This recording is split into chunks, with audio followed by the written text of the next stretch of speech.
Welcome to the Property Couch, where each week you get to listen to two of Australia's leading experts. Bryce Holdaway, co-host of Location Australia on Foxtel's Lifestyle Channel, co-host of Escape from the City on the ABC, and partner of Empower Wealth Advisory. Ben Kingsley, chair of Property Investors Council of Australia and the founder of Empower Wealth Advisory, named the 2018 and 2019 Property Advisory Firm of the Year. Stay tuned as they bring you the insider's guide to property, finance and money management.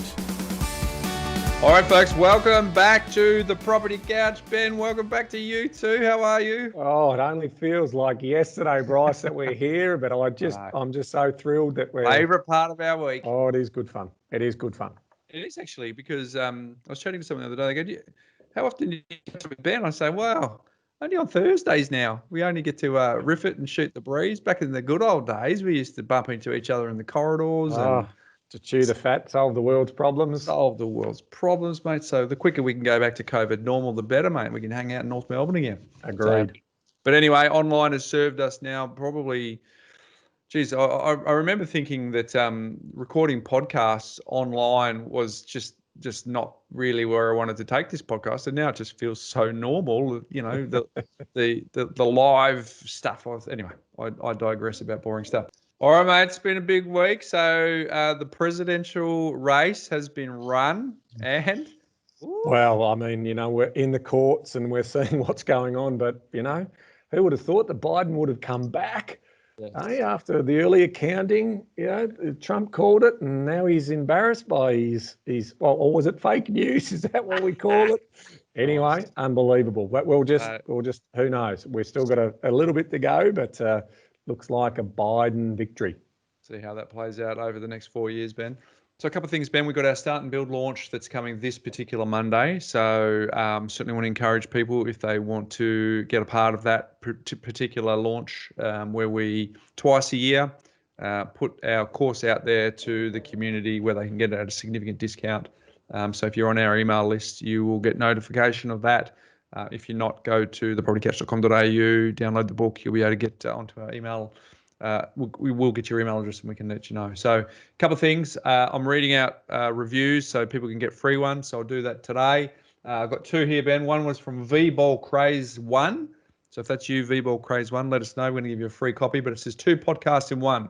Big fan of the podcast and how to win friends and influence people. I love the adaptation and explanation of the iconic book into the 21st century. I listen to the podcast every day and feel more educated every second. My favorite part of my drive, listen to this, Ben, my favorite part of the drive to work is stopping at a red light to listen intently without any distractions. Well, let's hope so. I mean, you are moving a motor vehicle that could be a lethal weapon, so please pay attention to the road rules. Yes, hands-free on the listening. So there you go, V-Ball Craze 1.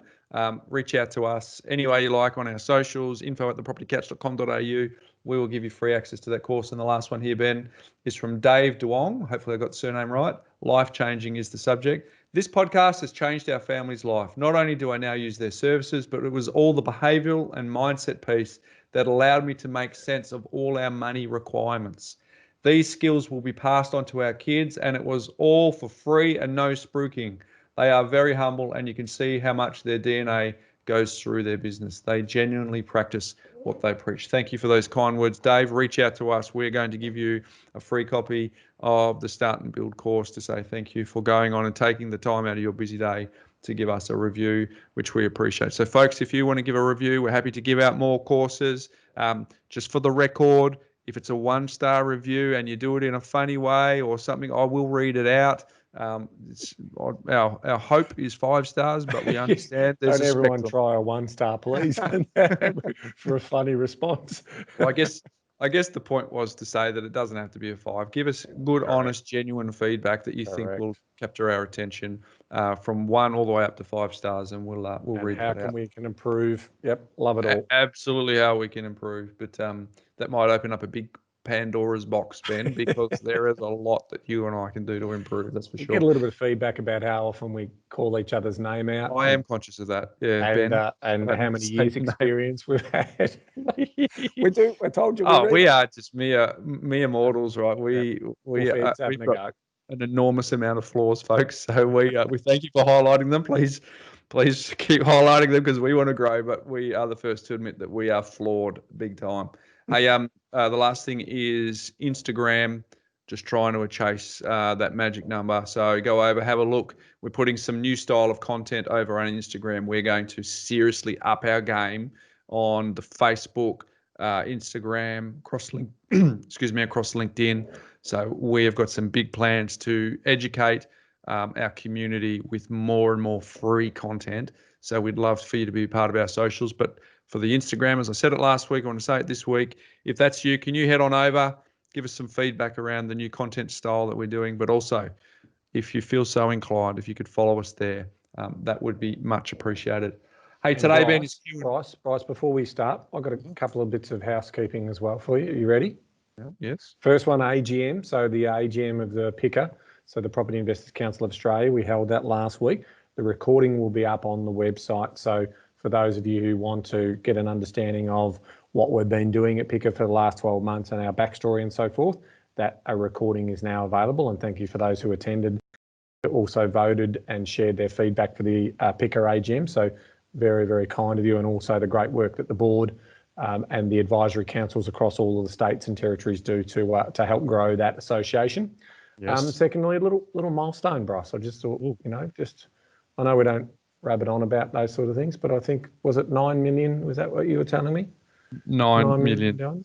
Can you believe that? When you think about that, that is just our intention was to create a legacy piece and to pay it forward from a industry that had been so incredibly good to us. But my mind didn't race to 9 million. I've got to be honest, Ben. I thought that was beyond us. So thank you to. I get a tremendous amount of joy when someone says they listen to this podcast and they feel really compelled to tell someone else about it. That brings us a lot of joy to hear that, because the message is landing, and the idea is to add value to people's lives. So, but every now and then, Ben, as you said, the scoreboard says that we've passed a milestone. So 9 million is significant. So thank you everyone, to Ibis, to Emma, for their contribution along the way as well. So there you go. Well said, Ben. You didn't tell me in the prep that you're going to have a little chat like that. That's just to show how flawed we are. And that's how organised I am, Bryce. Very good. Hey, I'm just going to continue my journey through Dale Carnegie's unbelievable bestseller, Ben, which is How to Win Friends and Influence People. I said your name again. Sorry about that. Chapter 16, How to Get Cooperation, is the title of this chapter. Don't you have much more faith in ideas that you discover for yourself than in ideas that are handed to you on a silver platter? Think that one through. If so, isn't it bad judgment to try and ram your opinions down the throats of other people? Don't do that. Isn't it wiser to make suggestions, and here's where the gold lives, and let the other person think out the conclusion? Oh, there's some wisdom in that statement. No one likes to feel that he or she is being sold something or told to do a thing. We much prefer to feel that we are buying of our own accord or acting on our own ideas. We like to be consulted about our wishes, our wants, our thoughts. 25 centuries ago, Lao Tzu, I hope I got that right, a Chinese sage, said some things that readers of this book might use today. I'm going to go through this slowly, because when I read it the first time, I had to really think it through, because the wisdom is so strong in it, but you've really got to think it through. So you ready for this?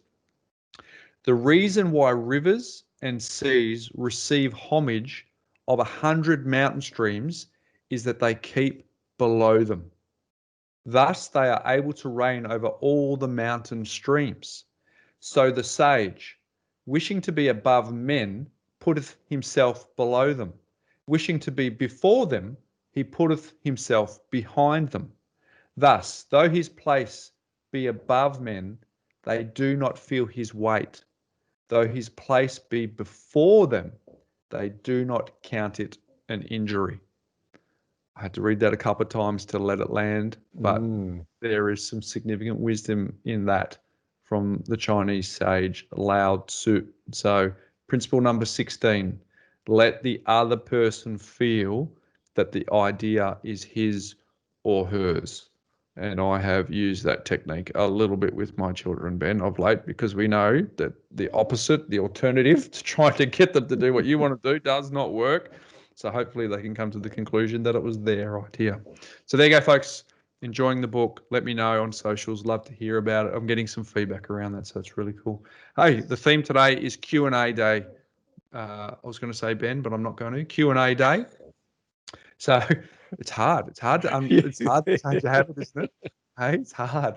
Now that I've brought it to attention of everyone else who wasn't brought to their attention, it's now even going to make me more Now accountable. it's going to grate with them as well. So we're going to go through Q&A day, which we've got a few to riff through, which will be pretty cool. So we love having people contribute to our podcast. Love it. Just a reminder, if you want to go to thepropertycouch.com.au, there is a little widget button you can press and do a speak pipe. We really love hearing your voice on our podcast too. So if you've been thinking about doing that for a little while and you haven't got around to it, or you're an introvert and you're thinking, oh, well, they really want to hear my voice. I don't like the sound of my voice. Just remember, some of the best feedback we get is from people who say, geez, that question that that person asked, and then being able to see that that happens to them too is super, super helpful. So you will be planting seeds in your fellow coucher community if you do that. The first question is from Lucy.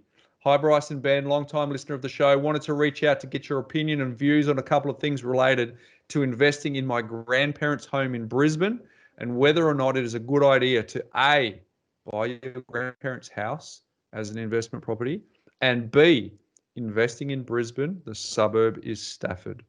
My grandfather built the house 60 years ago. He recently passed, and my grandmother is moving to a retirement home.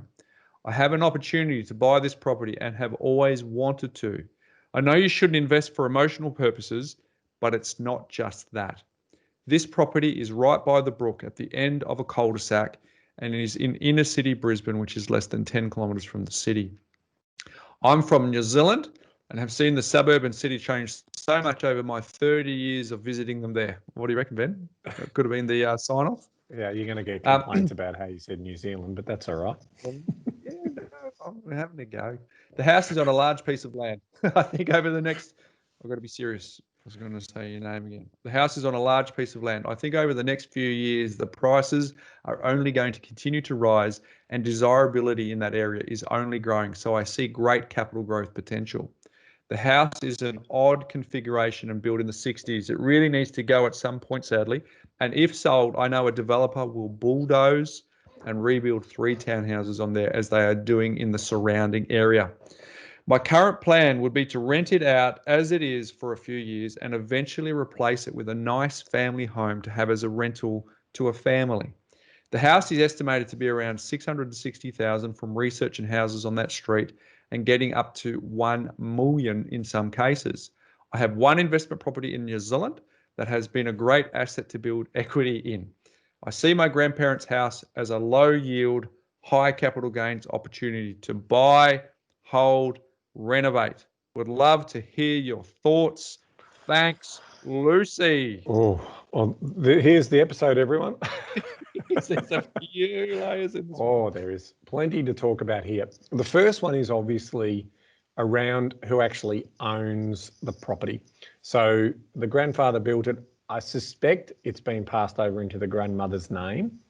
But if the granddaughter, which I think is who you are, Lucy, is interested in buying that property, and you've got free run of that, there's going to be some considerations around, obviously, that in terms of a closely held transaction, you're going to be saving on certain things around not paying for a real estate agent. Some of the fees are going to be reduced, but there's also another way in which a property can also be passed on, and that's through bequeathment.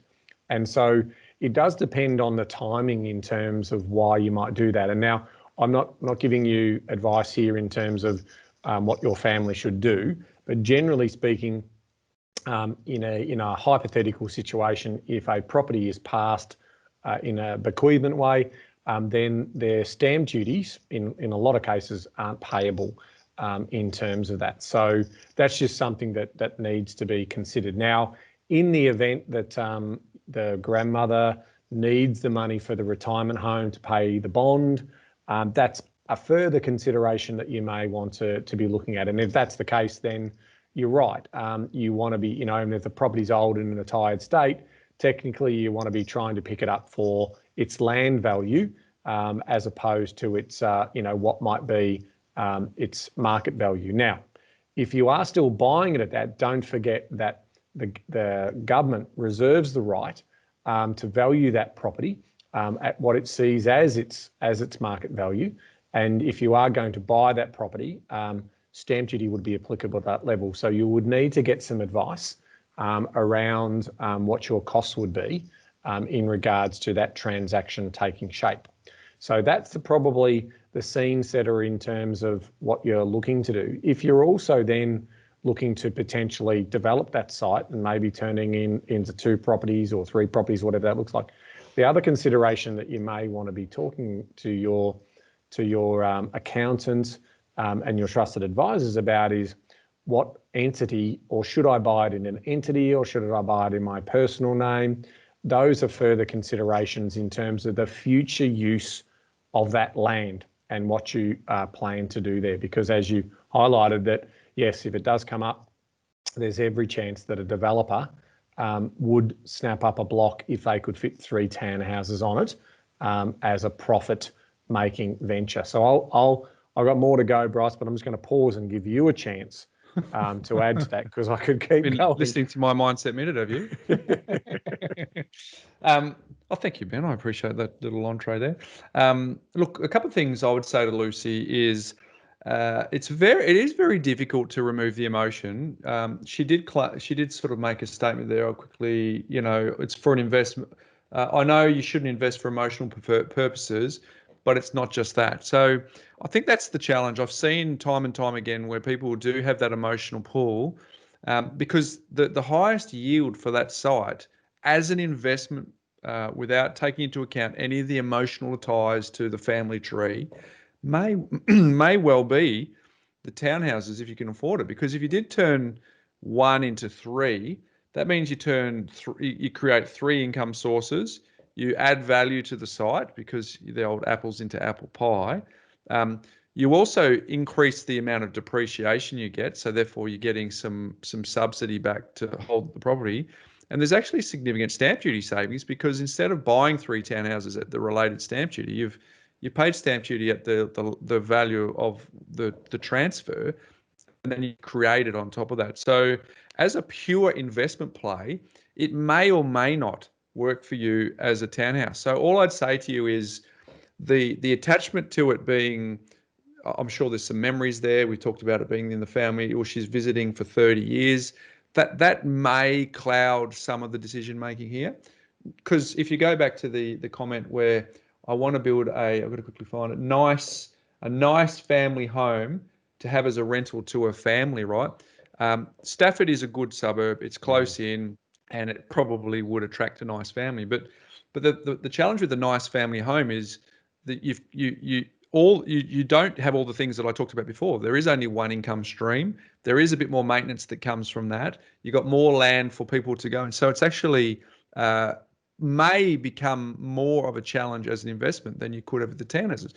Conversely, if you're buying grandparents' house, it's got this 60-year-old house, you knock it over and you're going to build your own dream home on it, which you were going to live in and enjoy. It's got a beautiful pool at the back, and I've seen the location of this property. It's got beautiful parks and the brook that's nearby. So on paper, it stacks up. So Lucy, I would just say we've got to be really clear and delineate between the legacy that your grandparents have got and what you want it to serve for you going as an investment. But to answer your question, whether or not it's a good idea to buy your grandparents' house as an investment property, well, that depends, and it depends on where it is, and based on the location, I would say there's a tick because it's a great suburb, and B, investing in Brisbane. Well, we're investing in Brisbane as a buyers agency group. I got property in Queensland myself, so I'm a fan of that. I don't necessarily want to go too deep into Stafford because we don't want to teach. We want to teach people how to fish, not give them a fish. But Stafford, 10 kilometres, it's good. So a couple of things that you want to think about are those. Also, if you is it a good idea to buy your grandparents' house as an investment property? Let's assume it's a tick that it stacks up in location and as an investment. Well, then Probably yes, because I can assure you that competition for properties in Brisbane right now is stiff. So It if is you're not trying to buy a property with a big board out the front, with a big photo of an agent on the front, and the agent's trying to get the best result they possibly can so they can get their next listing, you can bypass all of that, find a mutually agreeable price that's acceptable to all stakeholders or family. You remove that element of competition that may come from trying to buy something. Because if your cash flow says that you should buy an investment property and it says that you should buy it in Stafford and this property stacks up, well, then there's a few things going for you. So there's a couple of other observations for you to add to, Ben. Yeah, and I think it makes of interesting conversation around the household and the family unit, because a lot of these scenarios play out where the daughter, the granddaughter is potentially going to get a bargain, but who else is in the family lineage? Like, well, wait a minute, there's the granddaughter of the mother, but there's a sister or a brother. Now, ultimately, if that property is sold and that wealth is distributed across parties, they want the highest possible price. They don't want the lowest possible price. So we get these questions quite a lot in our advisory practice, where there is those conversations. So, and then you don't want it going legal, right? So I found out that my sister bought property and I had no idea about it, and I want to now get a claim in on that because it's now worth. So I think it is all about communication and transparency in terms of, and if the ducks are lining up, then I think you've got yourself a certainly that is in its own right requiring further due diligence. It sounds like there is a positive outcome that could play out here, and I think you've got a few options. So the way in which I look at this, Lucy, is nice position to be in. Ensure you do all of those due diligence around ownership, around price, around cost of renovating to turn apple into apple pie. Make sure you can get the lending to be able to do all of that. But it sounds like, you might have a unique opportunity that is only available inside the family, which is a wonderful outcome for you.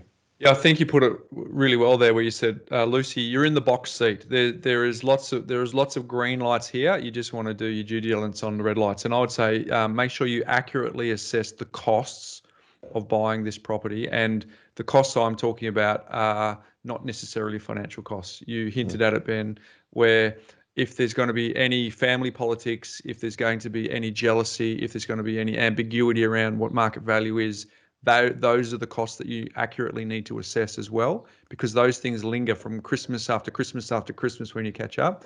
Because you make a good point before. I've got a friend who's in Perth, asked my advice on something very similar, in the same family of question, where dad passed away, mum had passed away some time ago.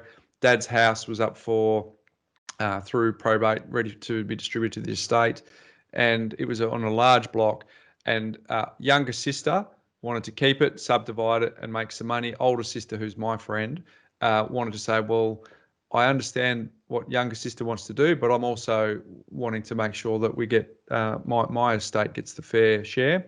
And so essentially, older sister wanted to let younger sister wanted to buy it for as cheap as possible to make it work, and then it gets a little icky. It gets a little uncomfortable, and so my advice is that that because I was only acting in the best interest of my friend, not trying to. I say, well, I think it's in your best interest to take it to market, right?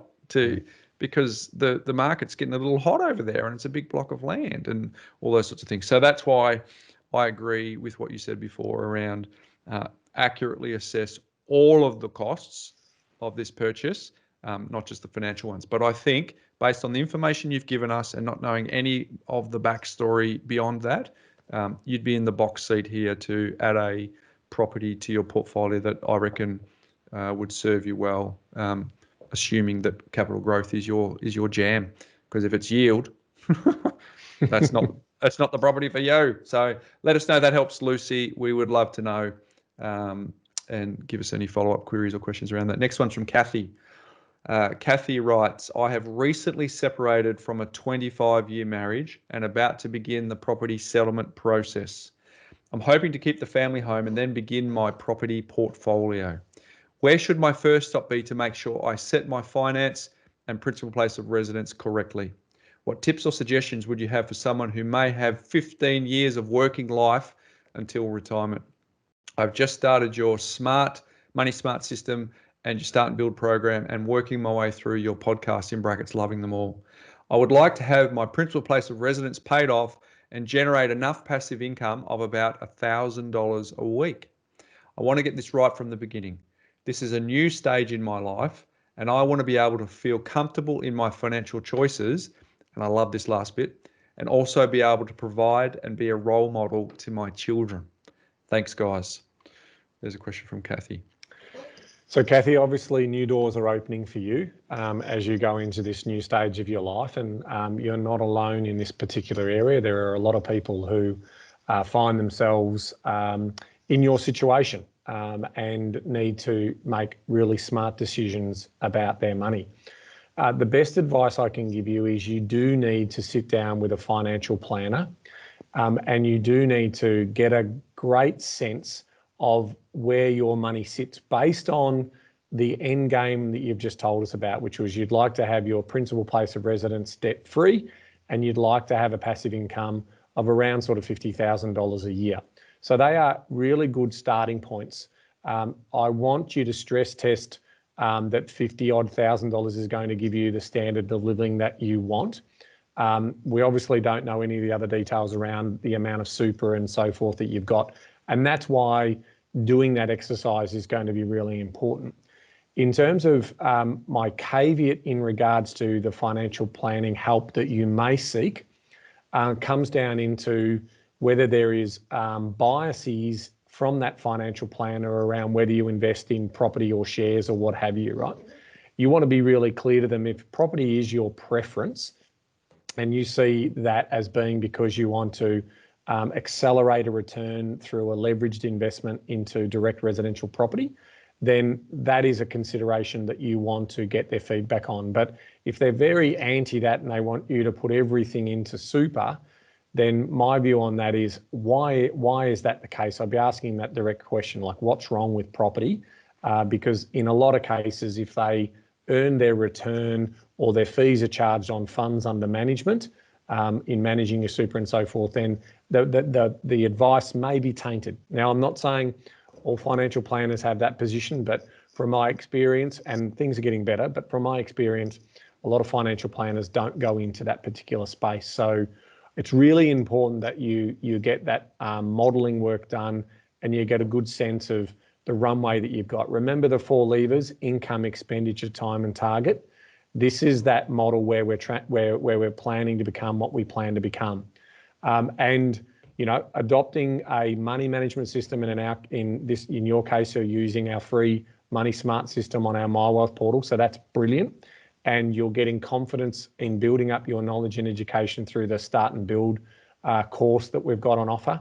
They are really good fundamental starting points for you to build up your list of questions that you want to be asking your trusted advisors as you build out your knowledge, so you can be confident in executing this roadmap forward. Because it sounds to me as if come the settlement of the property and the wash up of money that's left over, is that you'll be in a pretty good position to be able to then make informed decisions, because it is about making the invisible visible. So I wish you all the best, but it sounds like there is going to be some action and some planning that's going to be required. I think what's being demonstrated here by Kathy is she's an action taker, right? Set up the Money Smarts, taking action. And I think an important point here for the benefit of the whole community is we always talk about 2K per week. That's our line in the sand. But Kathy's talking about 1K per week, which is 52,000. So it's actually a tailored approach. Some of our clients want more than 2,000. Some of them want less than 2,000. So it's just a marker. But what I really love about this is she's clear around exactly what it is. You questioned before whether or not that's been pressure tested. I'd agree with that. So, but it's clear what you're chasing. Stephen Covey, one of the 7 habits is begin with the end in mind. So your question is you want to get it right from the beginning. This is incredibly boring advice, but you do need to begin with the end in mind. You actually need, Ben talked about before about the financial planner. We don't know how old you are from this question, but you said 15 years of working life until retirement. So we can make some assumptions around sort of mid-aged is where I'm sort of guessing here. So you don't want to be making any mistakes, and you want to have a really clear appetite or a really clear profile on what your appetite is for two things. One is risk, and two is debt. Because when you begin with the end in mind, those two questions are going to come up. Because if you do want to do it through residential property, you will need to be able to be comfortable with debt, and we will need to know what your risk profile actually looks like. So Ben said before, time, target, income, and expense. Understanding that, but really, it's really going, well, we know it's 1,000 a week. We also know that is sufficient for what I need. So then it just becomes a process of engineering back from that timeline to what you need to do now. So clearly having a plan in place so that you know what the steps are, but also being mindful around super, retirement age, moving from accumulation to pension phase, all of those sorts of things become part of your discussion. But I tip my hat to you, Kathy, because there's a lot going on for you. The season you're about to enter after 25 years of marriage is, I'm making assumptions here, but it's clearly potentially an uncertain time for you. But you are actually taking action towards a positive outcome. I love what you said at the end about being a role model to your children. They will observe you. They will watch what you do. They will watch what you do more than what you say. So you have an unbelievable opportunity to be a legacy to your kids. And given the fact that you hope to keep the family home, and if that doesn't have a lot of debt associated with it, you may be able to do it with a moderate level of risk. But well done, Kathy. Hope that's helpful to you. Reach out to us. We will send you a copy. All you need to do is give us your address. We'll pay for the postage.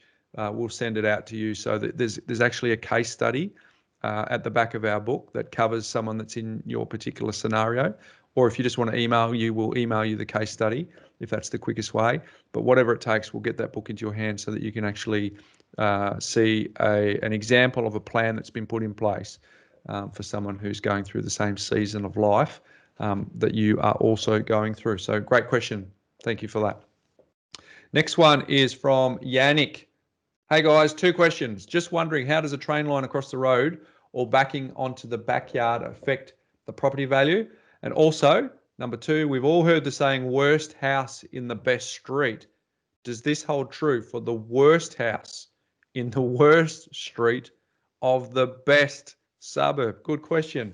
I'm looking in Ballarat, so being in a regional area, I'm not sure if all these factors are the same as in Melbourne. Thanks very much in advance, Yannick. Which reminds me of the great tennis player Yannick Noah there, Ben. It does. So it's very hard to answer this question on the data that's available, right? So yes, we have millions and millions of sales histories across all different markets. Now, we've said to you before that the long-term return on capital growth has been around 6.5%. You know, if we're taking a blanket statement, it's been a little bit better in Melbourne, a little bit better in the Sydney markets, which I think has got a fair bit to do with income in those particular markets. But what we're talking about here, when we get to the basics of it, is what level of demand or interest do people have with a train line on their back doorstep, right? Now, in a lot of cases in city centres, there will always be a buyer for a property, right? But when we go out to regional areas and you might have, you know, buying in Ballarat as an example, and you've got diesel trains running or freight trains running and your house is rattling, then you'd logically think that would deter your buyers coming into that property. But like anything else, if the best properties in the best streets and the suburb goes up in value, you will get some land appreciation because there's ultimately a buyer for every property in every suburb in Australia over time. Now, the risk is in some cases there could be,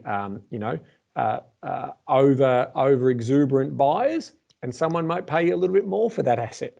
But if you balance out a market and you say on balance, worst house, worst street, best suburb, the context is lost in the sense against what, right? You know, because I've also got other markets to consider as part of that statement. What we do know is that there is evidence, and again, it's not consistent across every suburb, across every state, across every capital city, but there are definitely some inferior main roads or properties that have stigmas attached to them that affect their future valuation. So the definite truth of the story in my thing is the land is appreciating. So the whole idea of worst house, best street is basically saying that everybody else is reinvesting in their properties, their dwellings, the improvements, and that is dragging up the value for every property in that street, even the ugly duckling road, because people continuing to be house proud and reinvest, and that's why we love the owner occupied appeal story over the longer term. But in the short term, where the misconception is the fact that why would you compare my 3-bedroom house that's in a street that's lined up of five-bedroom houses? Because the valuer won't compare those two as a comparable property. But if you fast forward for a decade, 2 decades, 3 decades, what people are looking at when they see that really tiny old house next to these McMansions is that land value has been, through osmosis, impacted by all of the other investment that's gone on in that area. And that's why that land value has moved higher. And ultimately, usually those houses are bowled over and the new property is built on that. So that's the story of worst house, best street. Worst house, worst street, best suburb has some challenges in the concept of, is it really the best suburb, and how would you determine the worst street? Well, that's probably got to do with noise and any other type of, what's the word I'm looking for, deterioration of that asset in terms of how it's perceived in the market. And usually it is noise, contamination, or it sometimes can be land contamination. It can be these types of contaminants or, aspect in terms of topography up in the top of the hill, down in a valley that's cold and wet, so those are the types of determinants that people factor in when they're buying property. There you go, Bryce. That was my rant on that one.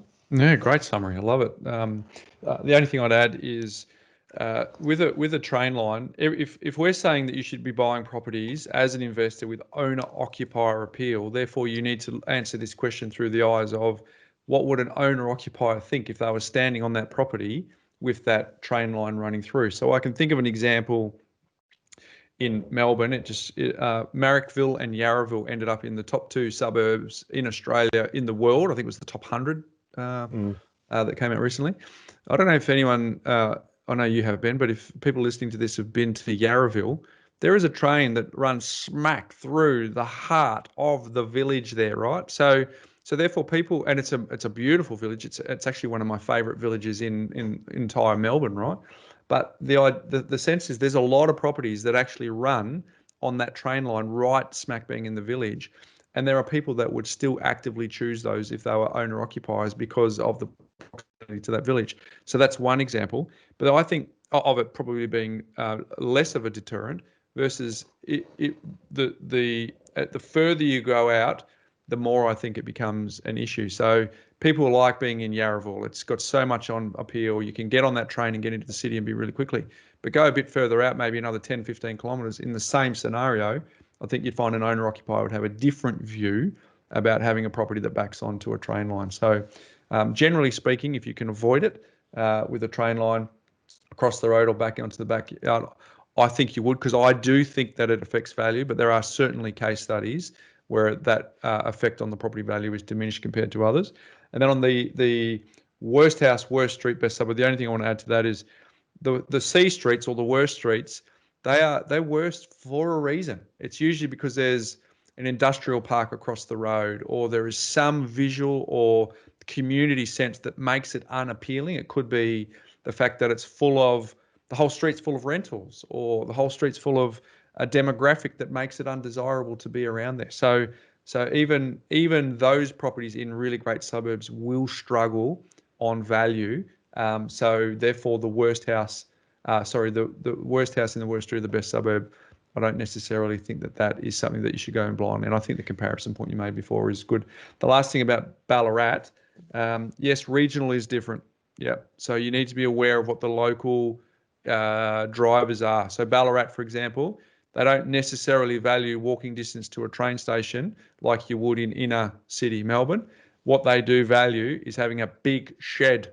If you buy an investment property, you want to have a big shed, and you want to make sure the heating is rock solid because it is cold out there. So these are the little nuances that you need to understand and be better at understanding within each place, because regional in Victoria is different to regional in Queensland, where they probably need an air conditioner more so. So hopefully that's... If you think 50 years from now, Bryce, who knows? I mean, we may all get around in, drones, and train lines may not be needed because all of the electric cars driven by the sun just automatically pick you up and take you anywhere you want to go. So a train line is quite limiting in terms of how it mobilises people. But if you've got self-driving cars that are run by the sun, and you don't even own the car anymore because you're in a share economy, then those train lines could be obsolete. Now, then you subdivide the land and you get, so there's little things like that are game changers. So if you don't have any of those sort of contaminants or distractions or deteriorations on a C street, then that just could be gentrification. So Bryce is right. Some of the worst streets in terms of full of rentals and no one loving their houses, in 50 or so years, they may turn into the best land because you get the land cheaper and people invest into that land and they have good appreciation. But what we're talking about is what is the likelihood of whatever those contaminants are to change? And if those contaminants aren't likely to change, then the reality is that the future demand for that, be it busy road, freeway, and those types of things, will continue to detract on the capital appreciation of that land. Yeah, well, you make a good point about the timeline there, because 50 back in when the quarter-acre block in suburbia was popular, none of these sort of cottages in the inner city were popular, but people who accumulated them and held on long enough are now on a bounty. So it really depends on what your time frame is, how long you got to hold it. But you make a really, really good point. But excellent question. I love those little thinking questions, right? In terms of how do you think about that and what is going to change over that medium to longer period of time. But I always like to put my money in more reliable, low risk type outcomes. And that's where I do like the quality of the land, the quality of the people on the land in terms of how they love their land and what improvements they're going to do. And that reinvestment obviously puts pressure on the land value over time. Yeah. All right, Yannick, hopefully that's helped. Thanks for your question. Let us know if there's anything else. Next one is from Andrew Percival. Hello, my wife and I have owned our first home for 2 years. Currently, we have a redraw on our mortgage and have paid off an extra $100,000 available for redraw. After a bit of research and listening to your tips, I'm in the process of organising an offset account instead. Now, how can I use the current available funds in our redraw? We want to buy our second home in the next 6 months. This second home will become our primary residence and we will start to rent out the first house. Can I simply move the available cash over to the offset once set up and then to us later on to purchase the second house? Mortgage rating question for you, Ben. Yeah, so absolutely you can move that redraw funds over to your new principal place of residence, but please don't try and claim the higher balance of that $100,000 that you've moved across, because technically you are not entitled to claim it. That is the whole benefit of having an offset account in the first instance.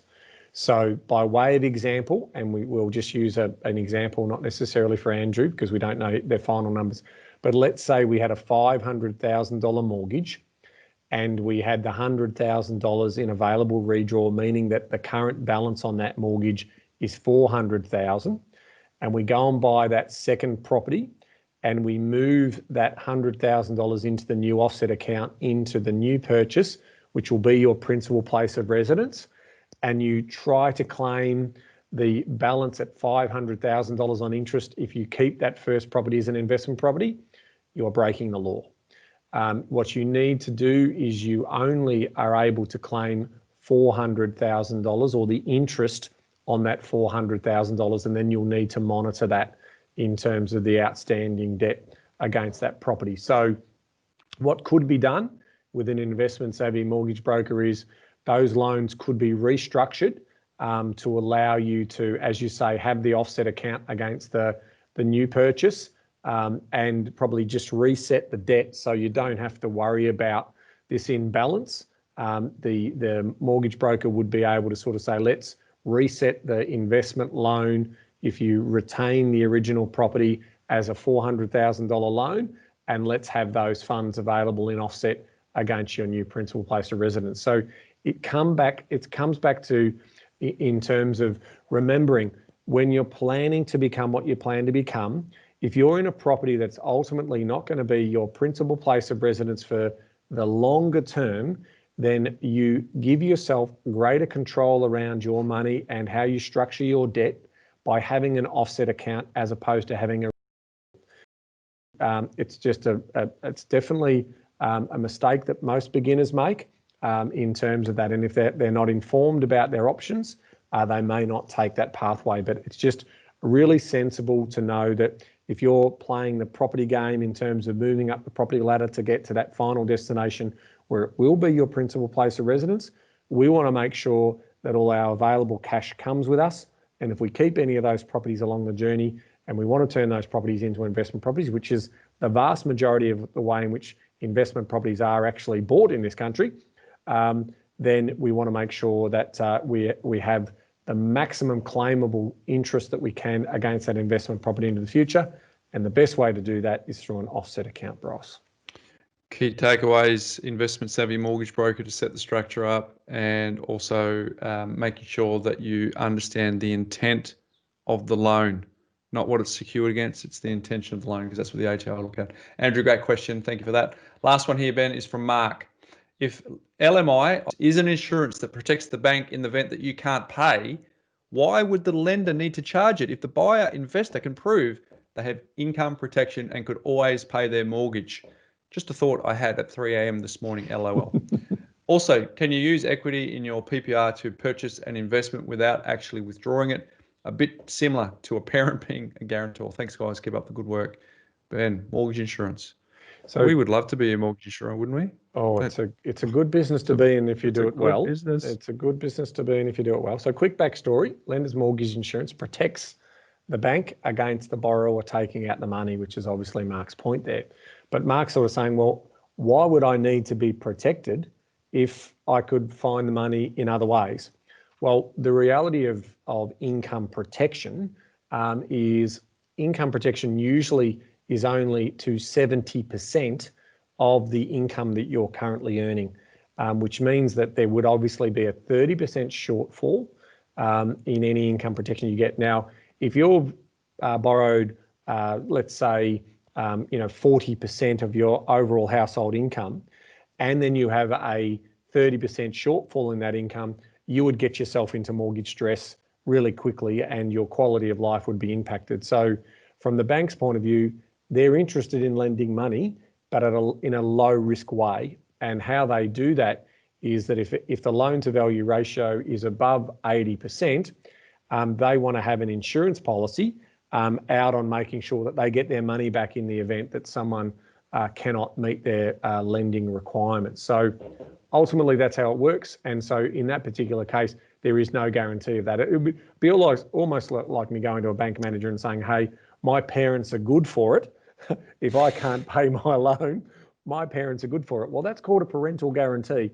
And pre the responsible lending laws, you could do what was called a servicing guarantee or a security guarantee, or a combination of the two. Now, we know that recently the government has flagged their intentions of removing the responsible lending laws in favour of a best interest duty that mortgage brokers and lenders act in the best interest of the customer. Again, I'm on record as saying that is sensible because ultimately, as part of that best interest duty, you've got to make sure that customer is going to be able to afford that loan. But it also just doesn't restrict or see silly interpretations of that law as we regulate to the lowest common denominator. So it's important. And I know we got some feedback on that through our socials around that concerns a few people, certainly the most vulnerable people. Well, I'd be saying to anyone who was looking to lend to vulnerable people, if you didn't do your due diligence on that client and they were vulnerable, well, you won't pass your best interest duty. So they will be protected under the new legislation that comes out on 1 January. And if the other legislation is repealed around responsible lending, also be mindful that payday lenders and all of those other types of lenders will not be given the luxury of attacking the most vulnerable people here. So that said, we also believe that there should be advice around property investment, and it should be legislated so no one can just go and spruik to vulnerable people to go out and borrow money to invest in property. We don't think that that's in anyone's best interest. So it's important that we understand that. So I know I went off on a bit of a tangent there, but it just reminds people in regards to why there is laws out there, because we do want to protect the most vulnerable, but we don't want to just look after 5% and stifle the other 85% for them going on about their purpose of creating financial well-being for themselves. And I think that's what happened. We had an overreaction, but this best interest duty is going to be a bit stronger in terms of that. Plus, obviously, APRA and the RBA are going to be very clear around the sort of lending requirements and the throttles that they'll be able to put into the marketplace if they think the marketplace is going to get overheated coming into 2021 with these record low interest rates. Next Good question, Mark. Bryce. Do you want to answer the equity one? You've covered it super well. You covered it super well. I think you did, but really, it's the bank pricing risk is ultimately what's going on here. There's no such thing as a free lunch. If you want to go and push the bank into a riskier proposition, they're going to price it accordingly, which is how they do it with lenders mortgage insurance. It is actually a very, very good business for, as Ben said before, the lenders mortgage insurance who do it well. It is a cash cow for them. The default rate is very, very low, but however, it is the price of risk. And then with the other one, I think you covered that in terms of, it's not like you're withdrawing the money out of your principal place of residence. You just actually, the bank has it as security if ever there's a default. So they're getting a loan, using that as security. So you're still borrowing the money against that equity. So the reality is you have to, whether it's cross securitized or independently separated and uncross securitized, to fulfill on the next purchase, you either have to have cash or you have to have borrowings, a loan. And so you are using that equity against that property because it will be allocated in the loan that you borrow. So you can't magically just say, I've just got it here, but not fulfill on the completion of the sale, because there would be a shortfall in funds if it doesn't come from cash. It has to come from a loan. So you are accessing that equity in your property. And some good analogy though, isn't it? If you think about the principal place of residence, think of that as the parent providing the guarantor over the purchase. The purchase that you make, you still got to provide all the funds. You still got to borrow the whole amount, 106%. Yep. So it's just the principal place of residence is actually acting as the parent, as in a parent guarantor scenario. But you are drawing down the full funds to be able to settle on the property and using that as security to make that happen. Yeah, so there's a challenge there, Bryce. A lot of people get confused about where, I've got a lot of equity, so can I just go and borrow all this money? That's the other big mistake they make. And so, well, actually you need income to service that. So just because you might be asset rich, it's not the 80s. It's not just a matter of, okay, give me a lump sum, because somebody's got to pay off that debt and pay off the interest associated with that. In this particular case, Mark's saying, well, what if I've got equity? Do I have to use it? Well, if you don't use it in terms of selling that property to materialize that cash, then you have to use it in borrowing that money to be able to raise the funds to complete. But in that case, using that equity, you're taking out a loan. Only Alan Bond knew that back in the 80s, Ben, that you actually needed income as well as assets. So there you go, Mark. Hopefully that has helped you as well. Special thanks to our questions today. Thank you, Lucy. Thank you, Kathy. Thank you, Yannick. Thank you, Andrew. And of course, finally there, thank you, Mark, for contributing to the podcast. Your questions not only help you, but they help the community as well. So thank you for your contribution. Which is terrific. Hey, Ben, my life hack today. As a parent, I know you're a parent, your kids are 1 year advanced on mine. Yours is 10 and 8 and mine's 9 and 7. What is the worst time of the day as a parent? Question without notice, putting you on the spot. Isn't it always saying witching hour? Just witching hour. Between bed and, dinner and bed?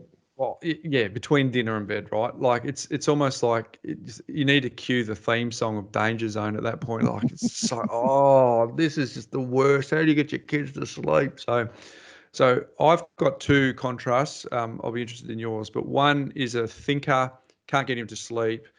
This is our eldest. Read, always got reasons why. Not tired, not tired, not tired. And then my youngest, it's like putting an octopus to bed, right? There's arms and legs down the side of the bed, up the wall, like just unbelievable.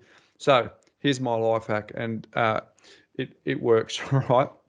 So I've grabbed a small tube of massage oil, and what I do is the octopus, our youngest, Samuel, I just say to him, I'm going to give you a 5-minute massage, lift up the t-shirt and massage it. And it's amazing how these octopus arms and legs stop, and all of a sudden goes straight to the focus. And before I know, oh, nice. So it works a treat, right? Because I kind of think, do I want to be giving a massage every night? And then Andrew the other night looks and she goes, well, how do I get one of those every night? I'm thinking, this just opens up can of worms, right? So, but that works with him, because if I look at the net result, if I don't do that, up, down, come out, not tired. So it could probably take me 50 minutes to go. Whereas I read a chapter, roll over, massage, the whole job's done in 20 minutes, right? So it's good. And then Jack's the other one, because he's such a thinker and his mind is always processing, I get him into his body very quickly, and before we know it, so same deal. So that's my little life hack for the parents who don't enjoy witching hour, and you're either putting an octopus to bed or you're putting a perennial thinker to bed. Give it a go. It may sound like work, but it actually is. The net result is you get more time back to yourself in the evening, which is good. And then I just apply Taria Pitt. Remember when she was on and she was talking about, I don't have to do this. I get to do this. That's the mantra I'm saying at the time, because there's a couple of times when I'm tired, Ben, and I don't want to be doing a massage, and I go, but I get to. I'm connected with the boys, and it's really, really good. So there you go. Give it a go, folks. What's making property news, Ben? So, Bryce, one of our listeners reached out to me a few weeks back and just sort of had a question. Simon sort of said, hey, have you noticed anything around property investment rental protection changes? And I said, well, yeah, there was a bit of changes around rental default and certainly landlord protection insurances and all of that during the COVID period. And that obviously extending, right? So we've got this whole situation where we've got these embargoes that are being pushed forward into March of next year. Now, what has been interesting is that some of the insurers in this space, and there's quite a few around, have been looking at their policy around rent default and what's in and what's out. And so I rang a few of my contacts and starting to collect a bit of information in this particular area. But I'm reaching out to the community now, right? Because what's making property news here, Bryce, I think we can use our community and we can use our Facebook page, the Property Couch Facebook page, where I want people to post. So it's the same way in which we get great information on our Make Money Simple Again Facebook group. What is your insurer doing? So if you want to share with us basically what's in and what's out. So I'll give you a bit of an example. In this particular case, the rental default cover, removal of tenant's possession. Now, the original policy said up to $500 that they would cover. So in other words, if they leave crap behind, you can get that removed and the policy will claim for up to. New, no cover. Replacement of locks due to rent default. Originally up to $1,000, now no cover. Additional benefits this particular insurer had was loss of rent due to default or hardship, up to $18,000, no cover. Legal expenses due to rental default, up to $10,000, now no cover. Now, that's obviously one particular insurer. So what I thought is we're going to use the power of the community. Yes. And by using the power of the community, we can all put what's in our policies and what's out of our policies. Now, I don't want to make this all about price and who's got the cheapest policies. That's not the point, because cheap doesn't necessarily mean best.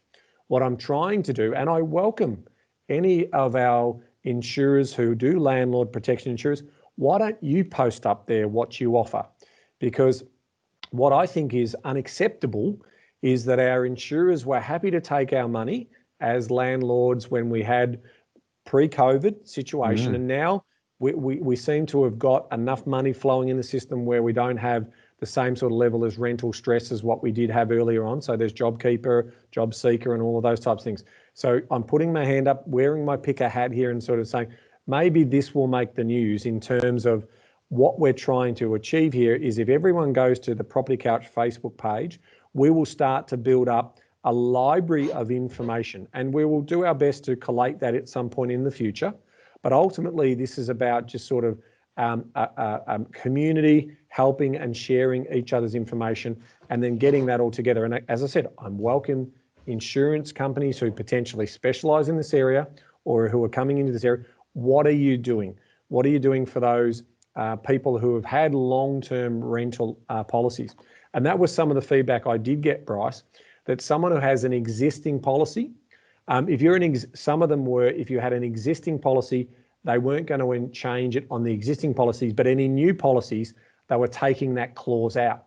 So if you've got a policy and they're saying, no, on your renewal of your policy, we're taking these out, then I expect several things to happen. Either you say, no, thanks, and you shop somewhere else, or you say, no, I want it in because I'm an existing customer and you should be keeping me loyal to that. Or thirdly, you better drop that policy cost down. Right? I want it to be cheaper if you're not going to insure me for that potential event, because that's important. So with that, we'll get all of this information into this community, and then we'll be able to collate some information and give updates along the way down the track. So it's only going to work if our community puts the power behind it and takes the effort to go and put some information in there. And we'll contribute over the course of the next couple of weeks, and we'll check in on it in a few weeks' time in terms of what information's been gathered there, and continue to report that and add value back to our community. Yeah, well done. That's a good initiative. So I'm looking forward to seeing what the contribution is from our community. It's kind of crowdsourcing the information so that we can be better informed and hopefully put some pressure back on folks through that transparency. So very good. I like it. So good episode, Q&A day. We love it. We always enjoy it. So hopefully there was some benefit to each and every one of you that invested your valuable ear space to listening to us today. But until next week, Ben. Knowledge is empowering, Bryce, but only if you act on it. See you next week, folks. Hey there folks, Bryce Holdaway here. Before you go, if you're new to our community and only listened to maybe a handful of episodes, I thoroughly recommend that you go all the way back to episode number 1, where we unpack all of the foundations when it comes to property investing. Now for those of you that might be a little bit time poor, I've got good news for you. We have a binge guide that you can download straight away, which summarizes the first 20 episodes where Ben and I unpack the foundational pillars of the A, B, C, D, and so much more. And you can get that straight away. If you go to thepropertycouch.com.au/TPC20, you can download it and consume it whenever you want. It's completely free and available now.